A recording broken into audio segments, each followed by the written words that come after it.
ఇప్పుడు కనబడుతుంది. మీరు కనబడకుండా గోడ కట్టేసారు ఇట్లా అడ్డం. సో మా ఆడబిడ్డలు కూడా ఈరోజు వచ్చినారు. మీ అందరికీ కూడా పేరు పేరున, మా అక్క చెల్లెలందరికీ పేరు పేరున నమస్కారం, పేరు పేరున స్వాగతం. గణతంత్ర దినోత్సవం ఈరోజు. మీ అందరికీ గణతంత్ర దినోత్సవ శుభాకాంక్షలు. దీన్ని రిపబ్లిక్ డే అంటారు ఇంగ్లీష్లో. Republic day, happy republic day మీ అందరికీ.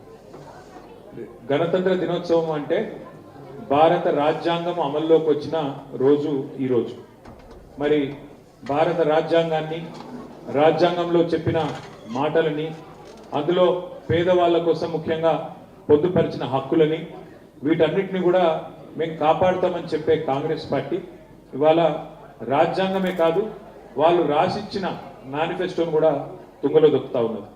మీకు తెలుసు, ఎన్నికలకు ముందు కాంగ్రెస్ వాళ్ళు ఎన్ని అందమైన మాటలు చెప్పిండ్రు, ఎన్ని అందమైన అబద్ధాలు చెప్పిండ్రో మీకు తెలుసు.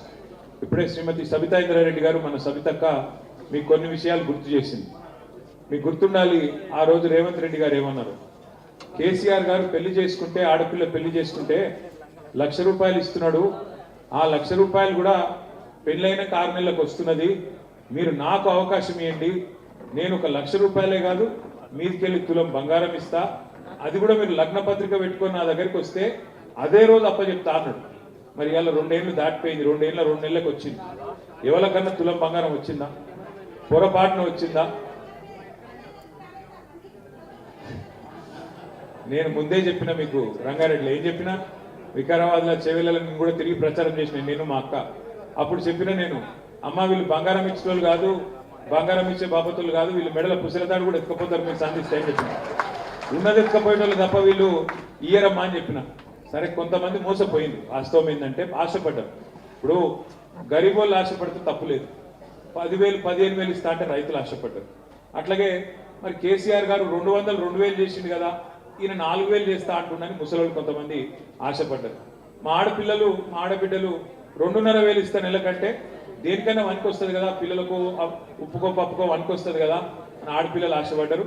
మొత్తానికి అందరూ కాంగ్రెస్ బుట్టల పడ్డారు. బుట్టల పడ్డందుకు ఇవాళ అందరం కలిసి బొందల పడ్డట్టు అయిపోయింది.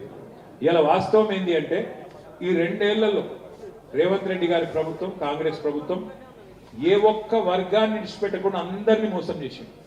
ఇక మీకు గెలిపించిన మీ ఎమ్మెల్యే ఉండే యాదయ్య గారు, మీరు నిజంగా చెప్పాలంటే నిజాయితీగా కాంగ్రెస్ వాళ్ళు ఎన్ని చెప్పినా మీరు చేవెళ్ళ నియోజకవర్గం వాళ్ళు మీరు వినలేదు.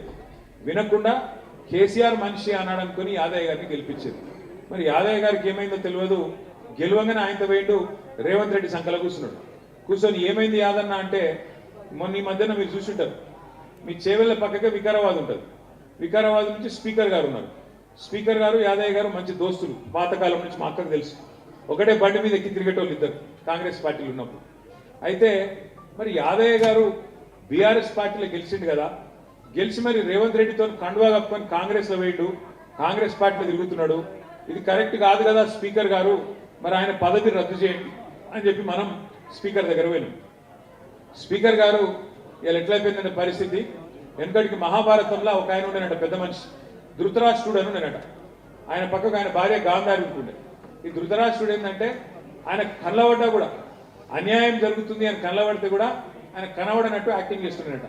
ఇక గాంధారమ్మనేమో ఆమె కళ్ళకు గంతలు కట్టుకొని కూర్చుంటుండేనట. ఇలా మన స్పీకర్ గారి పరిస్థితి కూడా ఒక ధృతరాష్ట్రుని లెక్కనే ఉన్నది. ఇప్పుడు చేవెళ్ళ 5 ఏళ్ల బుడ్డపొరగాని అడిగినా చెప్తాడు, యాదన్న ఏ పార్టీలు ఉన్నాడంటే కాంగ్రెస్ లో వేయండి కదా, రేవంత్ రెడ్డి సంకల దూరిండు కదా అని చెప్తారు. కానీ వికారాబాద్ ఎమ్మెల్యే గారు, మన స్పీకర్ గారు ప్రసాద్ గారు ఏమంటారు, ఎరికేనా, యాదన్న ఎక్కడ పోలే, సబితమ్మ పక్కకే ఉన్నాడు, కేసీఆర్ పార్టీలనే ఉన్నాడు అని చెప్పి స్పీకర్ గారు మొన్న తీర్పిచ్చిండు. నాకు తెలియక అడుగుతా కాంగ్రెస్ పార్టీలను, నిజంగానే మీరు మంచి చేస్తుంటే, నిజంగానే మీరు గొప్ప పనులు చేస్తుంటే, నిజంగానే మీరు చెప్పిన 6 గ్యారెంటీలు అమలయ్యింటే, నిజంగానే ఫ్రీ బస్సుతోని మహిళలందరూ ఆనందంగా ఉంటే, నిజంగానే సన్న బియ్యంతో కుటుంబాలన్నీ ఆనందంతో పరవశించిపోతుంటే, మీకు ఎన్నిక ఎదుర్కొనేందుకు ఎందుకు భయం? అవును, యాదయ్య మా పార్టీలో చేరిండు కాబట్టి రద్దు చేయండి, మళ్ళా చేవెళ్ళ ప్రజల దగ్గరికి పోతాం, ఓటు అడుగుతాం, కాంగ్రెస్ పార్టీ మంచిగా చేస్తే గెలిపిస్తారు అని చెప్పి ఎన్నికలకు పోయే ధైర్యం రేవంత్ రెడ్డికి ఎందుకు లేదు? ఎందుకంటే ఆయనకి ఎరికే. ఎందుకంటే అందరూ కోపంగా ఉన్నారు. మీ చేవెళ్లలోనే పెద్ద పెద్ద నాయకులు వచ్చారు కాంగ్రెస్ వాళ్ళు. మల్లికార్జున్ ఖార్గే గారని జాతీయ కాంగ్రెస్ పార్టీ అధ్యక్షుడు, పెద్ద మనిషి, 86-87 ఏళ్ళకు ఉంటాడు ఆ పెద్ద మనిషి. ఆ పెద్ద మనిషి కూడా చేవెళ్ళకు వచ్చిండు.